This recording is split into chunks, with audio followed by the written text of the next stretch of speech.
네, 여러분 반갑습니다. 차턴터입니다. 오늘은 토요일입니다, 여러분. 주말이고, 오늘은 이제 여러분들이 좀 집에서 쉬시면서 편하게 에코프로에 대한 내용들을 좀 들으실 수 있는 그런 내용으로 좀 준비를 했으니까 오늘은 뭐 차트에 대한 분석은 사실 의미가 없기 때문에 지금 이슈가 되고 있는 내용들 좀 이제 편하게 좀 풀어서 말씀을 드릴 거고요. 최근에 에코프로뿐만이 아니라 모든 2차 전지에 대한 섹터의 수급이 굉장히 빠지고 있는 상황입니다. 뭐 그냥 다른 유튜버들처럼 외인과 뭐 기관이 팔고 있다, 공매도가 어쩌네, 뭐 프로그램이 어쩌네 이런 얘기를 하는 게 아니고 우리가 정말 우리가 갖고 있는 상식과 객관적인 논리를 가지고 대입을 했을 때 지금이 에코프로가 어떻게 평가가 되고 있는지를 여러분들이 느끼셔야 앞으로 에코프로뿐만이 아니라 어떤 종목을 보셔도 이런 내용이 중요했구나, 이거 얘가 저번에 그때 걔가 얘기했던 내용인데 이런 것들을 조금 떠올리시면서 매매를 하실 수 있는 여러분들의 실질적인 차트에 대한 분석 능력을 길러드리기 위해서 오늘 이렇게 녹화를 하고 있는 거고, 이렇게 토요일에도 녹화하고 있는 차트헌터 좋아요랑 구독 한 번씩만 눌러주시면 정말 큰 힘이 되니까 한 번씩만 좀 부탁드리겠습니다.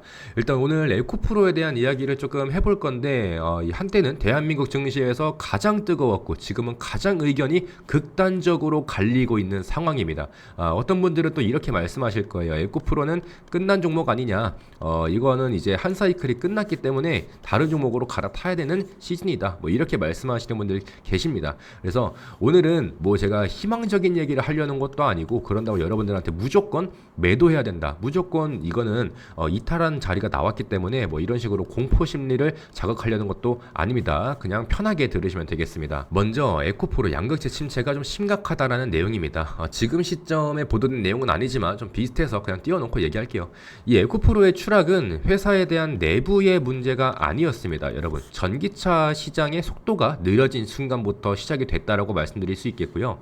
이 글로벌 전기차 시장은 멈춘 게 아닙니다. 여러분, 계속해서 진행을 하고 있고 다만 성장에 대한 속도가 약간 완만해지면서 조절이 되고 있다. 우리가 보통 저점에서 막 올라가고 있을 때 고점에서 약간의 하락이 나오면 이만큼의 하락이든 전부 다 똑같은 하락입니다. 그렇죠? 그렇기 때문에 지금 이 속도가 계속해서 올라가고 있는 건 맞는데 그 와중에 이렇게 올라가던 거를 약간 완만하게 조정했다라는 식으로 꼭 이해를 하셔야 됩니다, 여러분. 이게 꼬꾸라지는 끝난 그림이 아니라는 겁니다. 그래서 지금 이 완성차 업체들은 재고에 대한 조정이 들어가고 있는 상황이고요. 배터리에 대한 셀 업체들은 발주를 보수적으로 바꾸기 시작했습니다. 여기서 가장 먼저 타격을 받는 곳이 과연 어딜까요, 여러분? 바로 하이니켈 양극재입니다. 하이니켈 양극재. 말 그대로 니켈 함량이 높은 양극재입니다. 이 지금 시장 같은 경우에는 가장 성능이 좋은 배터리를 찾게 되는데 그 성능 좋은 배터리가 바로 하이니켈 양극재죠. 이 가성비가 좋은 배터리는 또 뭐가 있습니까, 여러분? LFP가 있겠죠. 그래서 이 보급형 전기차가 늘어나면서 LFP의 배터리 비중이 빠르게 커지고 있었고요. 그리고 고니켈 양극재에 대한 수요는 잠시 뒤로 밀려난 것뿐입니다.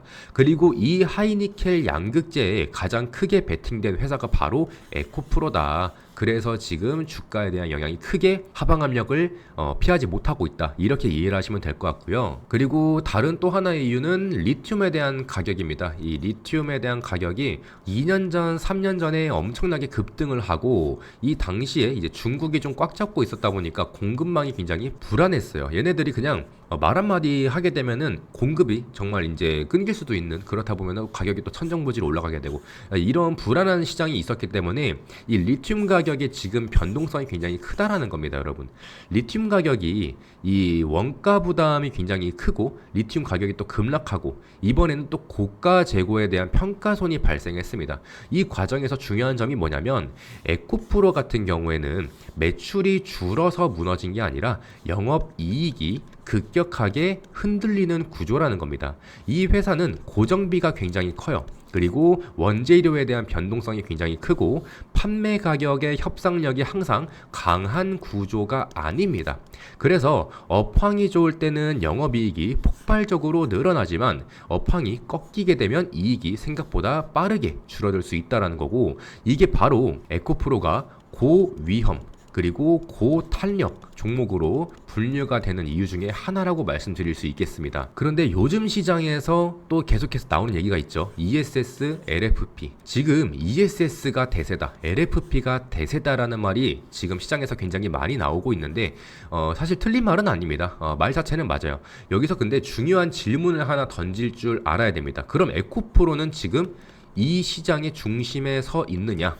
정답부터 말씀드리면 에코프로는 ESS에 대한 수혜주도 아니고요, LFP의 직접적인 주인공도 아닙니다. 핵심 수혜주가 아니란 말이에요, 여러분. 에코프로는 철저하게 전기차, 그리고 그 중에서도 중고급 전기차용 하이니켈 양극재 회사입니다.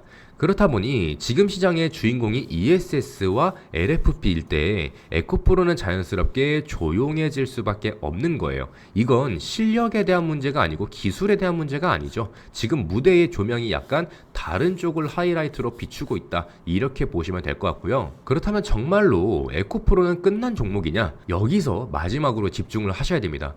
에코프로는 지금 당장에 좋아진다 라고 말하기에는 조금 부담스러운 건 사실이에요. 그렇지만 전기차에 대한 시장, 이 EV에 대한 시장이 다시 질적인 경쟁으로 돌아가는 순간 이 회사는 가장 빠르게 반응할 수 있는 구조를 갖고 있습니다. 제가 아까 말씀드렸죠. 고탄력 종목으로 분류된다. 자, 보게 되면 중고급 전기차 같은 경우에는 여전히 주행거리와 성능이 굉장히 중요합니다, 여러분. 그리고 그 구간에서는 하이니켈 양극재가 다시 필요해질 수밖에 없어요.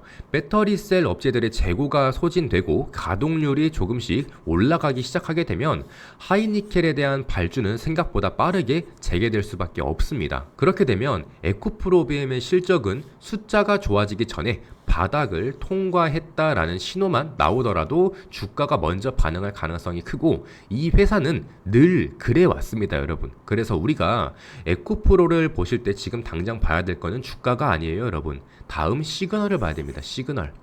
이 지금 배터리셀 업체들이 재고가 정상화됐다라는 말을 하기 시작하는지, 그리고 양극재에 대한 ASP, 에버리지 셀링 프라이스, 판매 가격이 점점 더 올라가고 있는지, 그리고 그 회사가 실적에 대한 발표를 냈을 때 이번 분기가 바닥이라는 표현을 쓰는지, 이 세 가지가 동시에 나오게 되면 에코프로는 조용히 끝난 종목이 아니라 다시 올라갈, 반등할 준비가 끝난 종목으로 바뀔 수 있다라는 겁니다.